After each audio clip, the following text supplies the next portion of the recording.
Continuamos con este primer capítulo de este libro, La libertad interior. El primer capítulo que comenzamos en estos días se titula Libertad y aceptación. Comenzaremos hoy con este segundo punto o epígrafe o subcapítulo dentro del primer capítulo, que se titula La aceptación de uno mismo.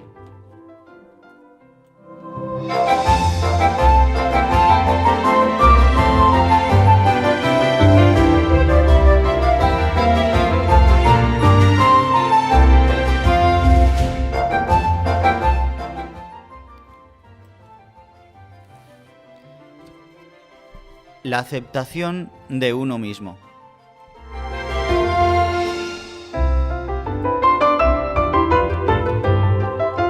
Dios es realista.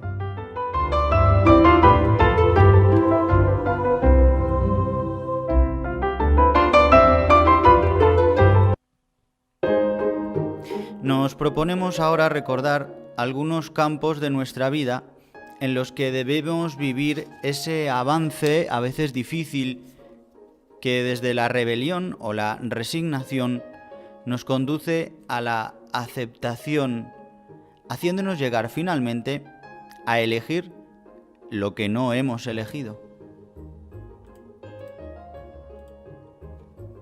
Lógicamente, empezaremos por nosotros mismos y diremos algunas palabras sobre el lento aprendizaje del amor a uno mismo, una tarea necesaria si queremos aceptarnos plenamente tal y como somos. Primera observación. En la vida lo más importante no es tanto lo que nosotros podemos hacer como dar cabida a la acción de Dios. El gran secreto de toda fecundidad y crecimiento espiritual es aprender a dejar hacer a Dios. Sin mí no podéis hacer nada, dice Jesús. Y es que el amor divino es infinitamente más poderoso que cualquier cosa que hagamos nosotros, ayudados de nuestro buen juicio o nuestras propias fuerzas. Así pues, una de las condiciones más necesarias para permitir que la gracia de Dios obre en nuestra vida es decir sí a lo que somos y a nuestras circunstancias. Dios, en efecto, es realista. Su gracia no actúa sobre lo imaginario, lo ideal o lo soñado, sino sobre lo real y lo concreto de nuestra existencia. Aunque la trama de mi vida cotidiana no me parezca demasiado gloriosa, no existe ningún otro lugar en el que poder dejarme tocar por la gracia de Dios. La persona a la que Dios ama con el cariño de un padre que quiere salir a su encuentro y transformar por amor, no es la que a mí me gustaría ser o la que debería ser, es sencillamente la que soy. Dios no ama personas ideales o seres virtuales. El amor solo se da hacia seres reales y concretos.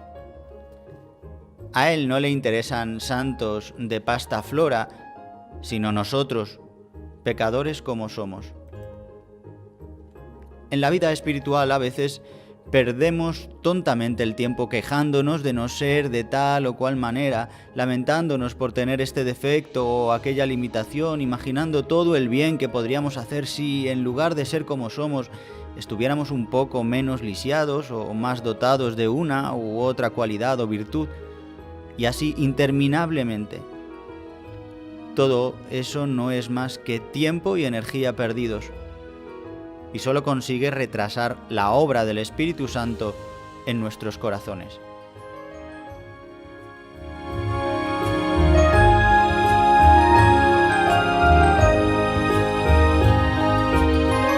Muy a menudo lo que impide la acción de la gracia divina en nuestra vida no son tanto nuestros pecados o errores como esa falta de aceptación de nuestra debilidad. Todos esos rechazos más o menos conscientes de lo que somos o de nuestra situación concreta.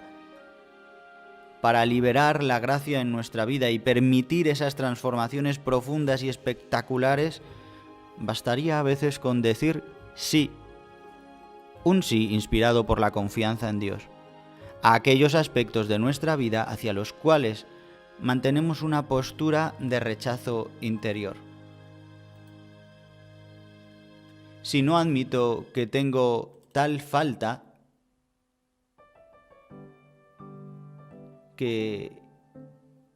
falta o debilidad, si no admito que estoy marcado por ese acontecimiento pasado o por haber caído en este o aquel pecado, sin darme cuenta, hago estéril la acción del Espíritu Santo. Este solo influye en mi realidad en la medida en que yo lo acepte.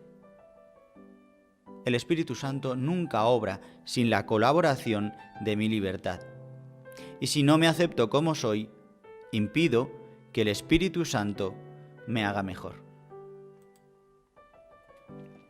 De forma análoga, si no acepto a los otros tal y como son, y por ejemplo, me paso la vida exigiéndoles que correspondan a mis esperanzas, tampoco permito al Espíritu Santo que actúe de modo positivo en mi relación con ellos o que convierta esa relación en una oportunidad para el cambio.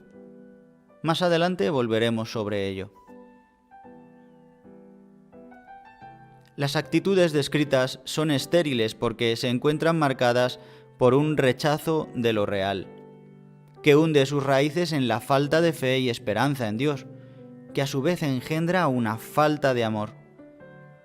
Todo ello nos cierra a la gracia y paraliza la acción divina.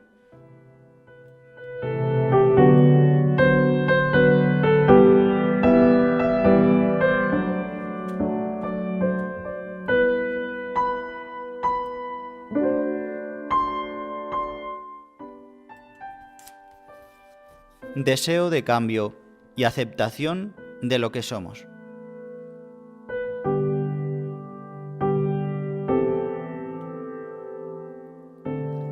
Acabamos de recordar la necesidad de aceptarnos como somos, con nuestras miserias y nuestras limitaciones. Y quizá podríamos objetar, ¿no es esto fruto de la pasividad o de la pereza? ¿Qué ocurre entonces con el deseo de progresar, de cambiar, de vencerse para mejorar? ¿Acaso no nos invita el Evangelio a la conversión? Sed perfectos como vuestro Padre Celestial es perfecto. El deseo de mejorar, de tender sin descanso al propio vencimiento para crecer en perfección, es evidentemente indispensable. Dejar de progresar es dejar de vivir. Quien no quiere ser santo no conseguirá serlo. A fin de cuentas, Dios nos da lo que nosotros deseamos, ni más ni menos. Pero para ser santos tenemos que aceptarnos como somos. Estas dos actitudes solo son contradictorias en apariencia. Debemos vivir la aceptación de nuestras limitaciones, pero sin consentir resignarnos a la mediocridad. Debemos albergar deseos de cambio, pero sin que estos impliquen un rechazo más o menos consciente de nuestras debilidades o una aceptación de nosotros mismos. El secreto es muy sencillo. Se trata de comprender que no se puede transformar de un modo fecundo lo real si no se comienza por aceptarlo, y se trata también de tener la humildad de reconocer que no podemos cambiar por nuestras propias fuerzas, sino que todo progreso, toda victoria sobre nosotros mismos es un don de la gracia divina. Esta gracia para cambiar no la obtendré si no la deseo. Pero para recibir la gracia que me ha de transformar es preciso que me acoja y me acepte tal como soy.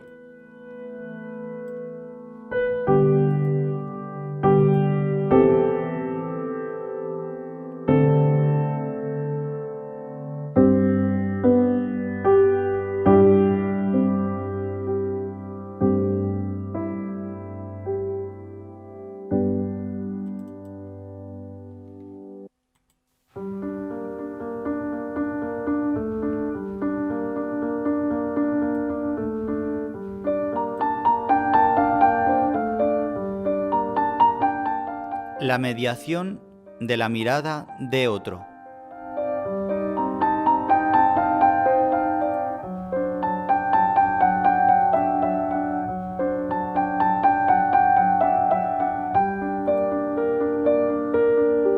La tarea de aceptarse a uno mismo es bastante más difícil de lo que parece.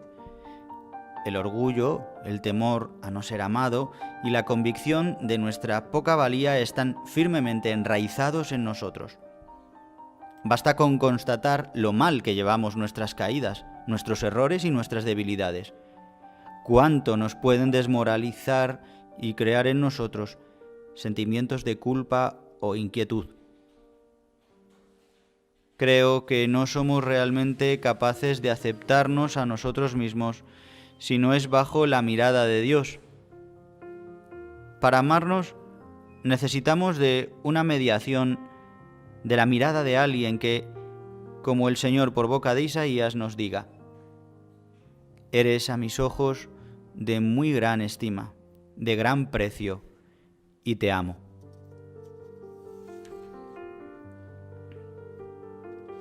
En este sentido existe una experiencia humana muy común. La jovencita que, creyéndose fea, cosa que curiosamente les ocurre a muchas jovencitas, incluso a las que son guapas, comienza a pensar que no es tan horrorosa el día que un joven se fija en ella y posa sobre su rostro su tierna mirada de enamorado. Para amarnos y aceptarnos como somos, tenemos una necesidad vital de la mediación de la mirada de otro. Esa mirada puede ser la de un padre, un amigo o un director espiritual, pero por encima de todas ellas se encuentra la mirada de nuestro Padre Dios, la mirada más pura, más verdadera, más cariñosa, más llena de amor, más repleta de esperanza que existe en el mundo.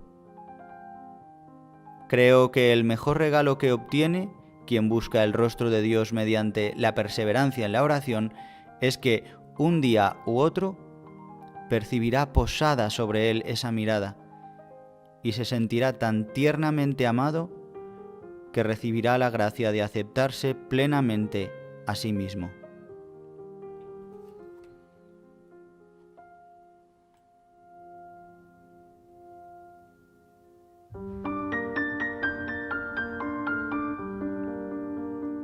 Todo lo dicho trae consigo una importante consecuencia. Cuando el hombre se aparta de Dios, desgraciadamente se priva al mismo tiempo de toda posibilidad real de amarse a sí mismo.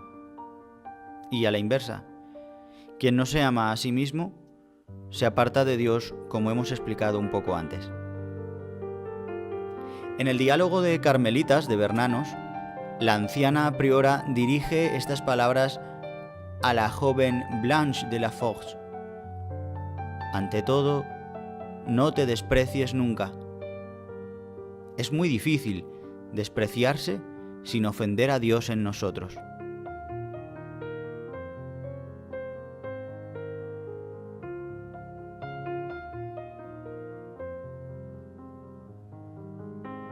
Me gustaría concluir este punto citando un breve pasaje del hermoso libro de Henry Nouwen, El regreso del hijo pródigo. Dice así: durante mucho tiempo consideré la imagen negativa que tenía de mí como una virtud. Me habían prevenido tantas veces contra el orgullo y la vanidad que llegué a pensar que era bueno despreciarme a mí mismo. Ahora me doy cuenta de que el verdadero pecado consiste en negar el amor primero de Dios por mí, en ignorar mi bondad original.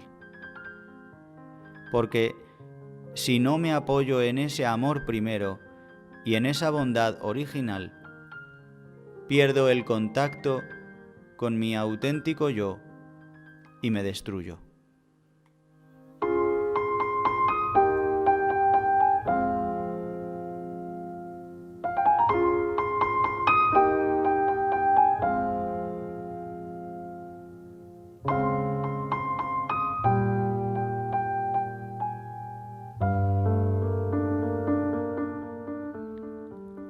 La libertad de ser pecadores, la libertad de ser santos.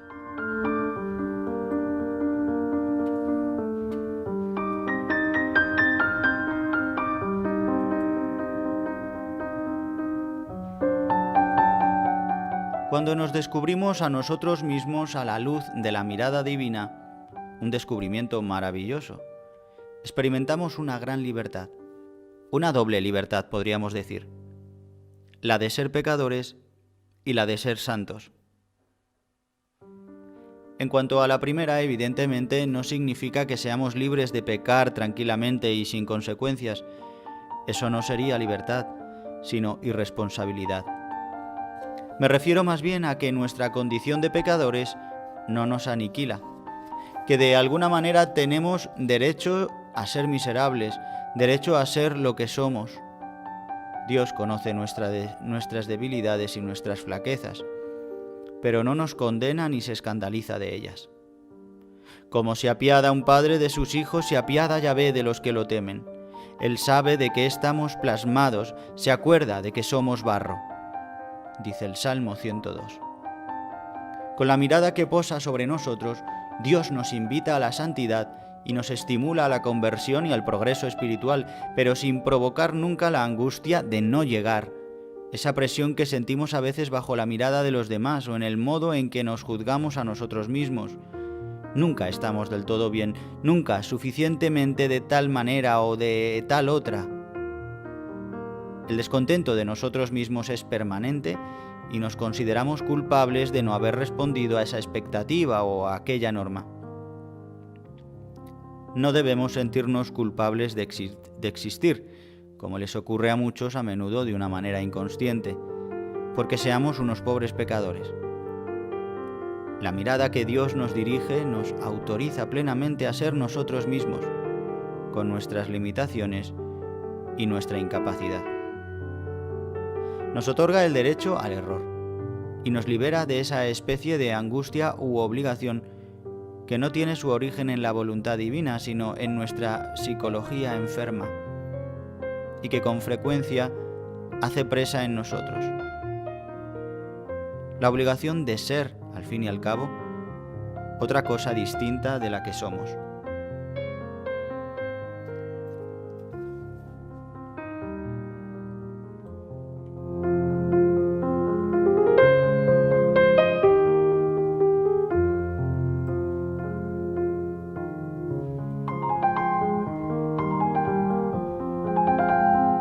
En nuestra vida social sufrimos frecuentemente.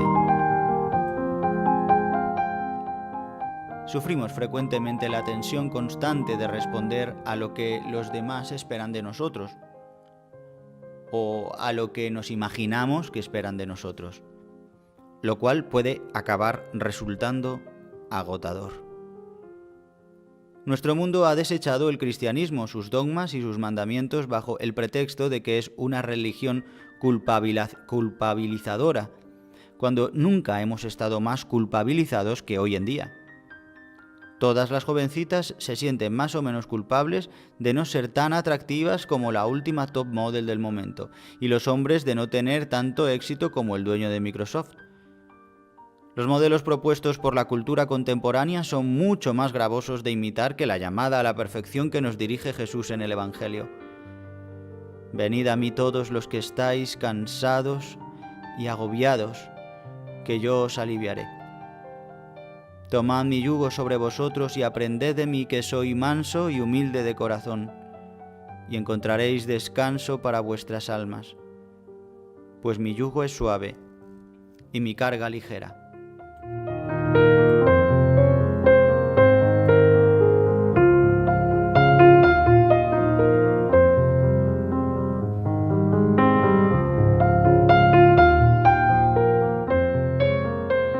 Bajo la mirada de Dios, nos sentimos liberados del apremio de ser los mejores, los perpetuos ganadores, y podemos vivir con el ánimo tranquilo, sin hacer continuos esfuerzos por mostrarnos como en nuestro mejor día, ni gastar increíbles energías en aparentar lo que no somos.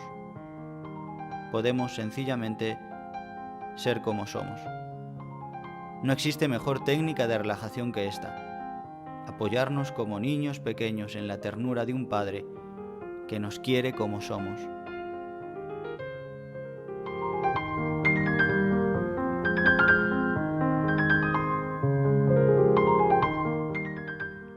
Vemos tanta dificultad en aceptar nuestras flaquezas porque pensamos que éstas nos incapacitan para el amor.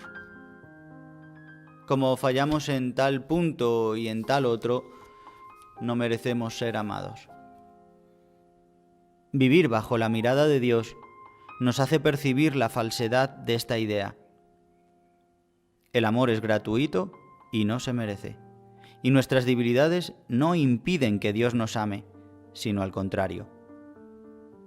Nos hemos liberado de una obligación desesperante y terrible, la de ser personas de bien para ser amadas. Sin embargo, la mirada de Dios, al tiempo que nos autoriza a ser nosotros mismos, pobres, pecadores, nos permite también toda clase de audacias en nuestra lucha hacia la santidad. Tenemos derecho a aspirar a la cima, a desear la más alta santidad, porque Dios puede y quiere concedérnosla. Él jamás nos encierra dentro de nuestra mediocridad, ni nos condena a una triste resignación. Siempre conservamos la esperanza de progresar en el amor.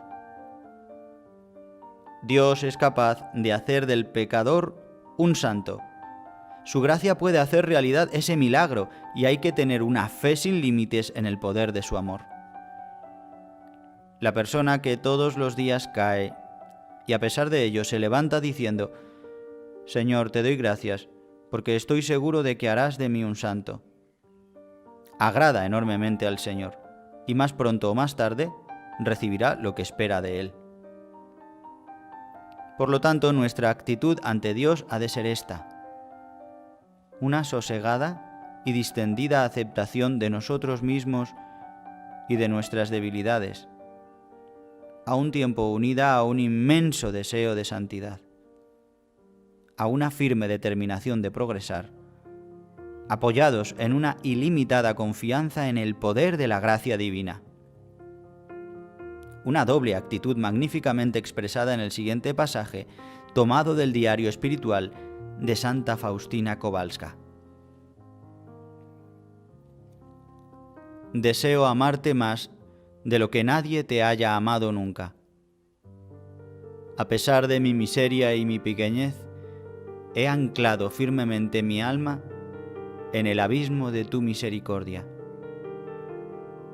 Dios mío y Creador mío, a pesar de mis grandes miserias, no temo nada y albergo la esperanza de cantar eternamente mi canto de alabanza. Que ningún alma, ni siquiera la más miserable, dude mientras siga con vida de poder ser muy santa, porque grande es el poder de la gracia divina.